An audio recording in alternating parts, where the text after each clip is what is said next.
বাসায় যখন মেহমান থাকে তখন ছোলা বুটের স্বাদ কিন্তু দ্বিগুণ হয়ে যায়। আসসালামু আলাইকুম, ওয়েলকাম করছি আমার নতুন ভিডিওতে। সন্ধ্যার সময় আমাদের কিছু না কিছু খেতে ইচ্ছে করে, তাই চট করে ফ্রিজ খুলে দেখি ছোলা বুট সেদ্ধ করা আছে। যেহেতু বাসায় মেহমান আছে তাই চিন্তা করলাম ছোলা বুট রান্না করা যাক, আর সবার সাথে ছোলা বুট খেতে ভালোই লাগে। আমি জানি আপনাদের মতো এত ভালো রান্না আমি করতে পারি না, তাও একটু একটু চেষ্টা করি রান্না করার। বাড়িতে সবাই মোটামুটি প্রশংসাই করে।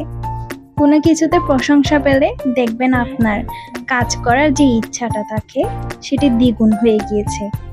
দেখতেই পাচ্ছেন আপনাদের সাথে কথা বলতে বলতে আমার রান্নার প্রসেসিংগুলো কন্টিনিউ করছি। আপনাদের সাথে ছোট ছোট ভিডিও শেয়ার করতে ভালোই লাগে, আবার সবসময় ভিডিও মেক করাও সম্ভব হয়ে ওঠে না, তাই মাঝে মাঝেই আপনাদের সাথে ছোট ছোট ভিডিও শেয়ার করি।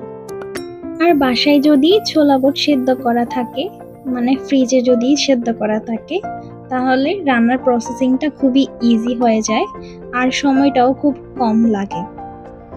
আমার বাসায় প্রায় সময়ই ছোলা বুটগুলো সিদ্ধ করা থাকে ফ্রিজে, তাই যখন খেতে ইচ্ছে করে তখনই ফ্রিজ থেকে বের করে রান্না করে নিতে পারি। দেখতেই পাচ্ছেন এই পর্যায়ে আমি ছোলা বুটগুলো দিয়ে দিচ্ছি। একটু পরই আমার প্রসেসিংটা কমপ্লিট হয়ে যাবে।